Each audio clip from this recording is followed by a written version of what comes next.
When you think of the staggering symbols that the Indians produced, I mean, the Dancing Shiva, for example, we've never produced anything as comprehensive as this.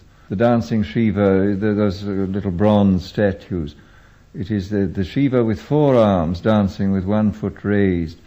And, well, I mean, I go into the details, they're really quite extraordinary. It's the figure stands within a great circle, a sort of halo, which has flames going out, I mean, the symbols of flames. And this is the circle of mass, energy, space, time. I mean, this is the material world, the great world of the all-embracing material world with its flames. Within this, Shiva dances. He's called Nataraja, the lord of the dance. And he dances, he's everywhere in the universe. I mean, this is his dance. The manifestation of the world is called his lila, his play. It's, I mean, he sends his rain upon the just and the unjust, and he's beyond good and evil, of course. It's all an immense manifestation of play. He has this long hair, which is the hair of the yogin, contemplative, and it streams out to the limits of the universe, you see. Therefore, this sort of yogic knowledge of this contemplation includes everything. He has 4 arms. In the upper right arm he holds a little drum, which is the drum which summons things into creation. You beat upon this drum and things come into existence. In his left arm he holds a fire, which is what destroys everything. He both creates and destroys. His lower right hand is held up in this attitude, which means be not afraid, in spite of everything, it is all right. The other hand points down at his feet, and 1 foot is planted squarely on the back of a repulsive dwarf, this infinitely powerful dwarf called Muyalaka, I think his name is, who is the ego. And he has to break the back of the ego, you see. What he's really pointing at is the other foot, which is raised.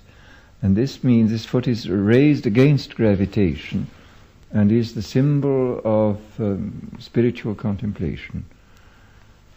The whole thing is there, you see. I mean, the world of space and time and matter and energy, the world of creation and destruction, the world of psychology. I mean, how do you get out of this? I mean, if you don't break the back of the ego, you're lost. And if you don't practice contemplation, there will be no liberation for you. I mean, we don't have anything remotely approaching such a comprehensive symbol, which is both cosmic and psychological and spiritual. I mean, it is really most unfortunate that we have such miserable symbols. It's part of the regular Hinduism, but it is specifically Shivaite. And then one of the manifestations, of course, is called Bhairava of Shiva, who is also dancing, but he dances in cemeteries.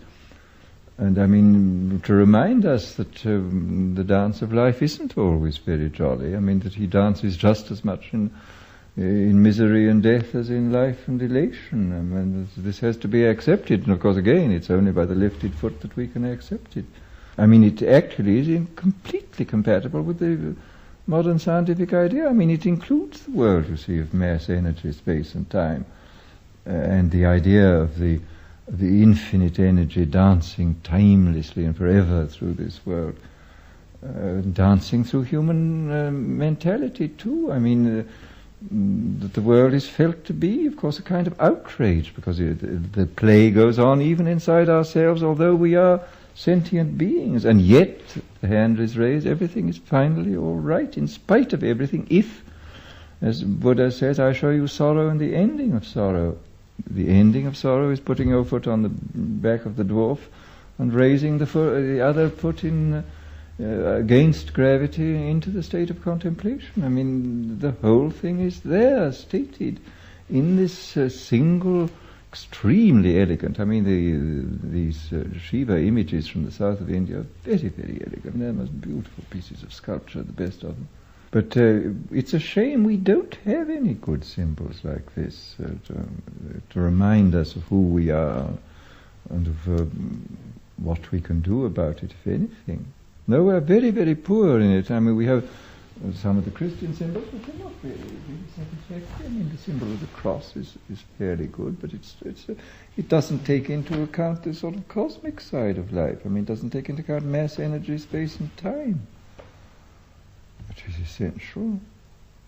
It doesn't take into account, I mean, as it stands, it doesn't take into account the importance of contemplation. No, it's. I mean, there are other symbols, of course, within Christianity which do, but a single comprehensive symbol like the Shiva symbol we do not have, and it's very unfortunate. This whole business of the organized manipulation of symbols is.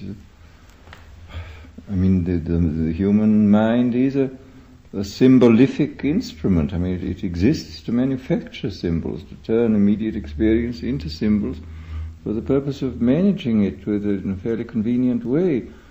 The question is, can we get on with fairly scientific symbols, realistic symbols, and then concentrate on the immediate experience? I don't know. I mean, I simply don't know whether this is possible as a sort of general attitude towards the world. I think it's certainly possible in isolated individuals, but whether in fact it will ever turn out to be something which appeals to great numbers of people, I have no idea.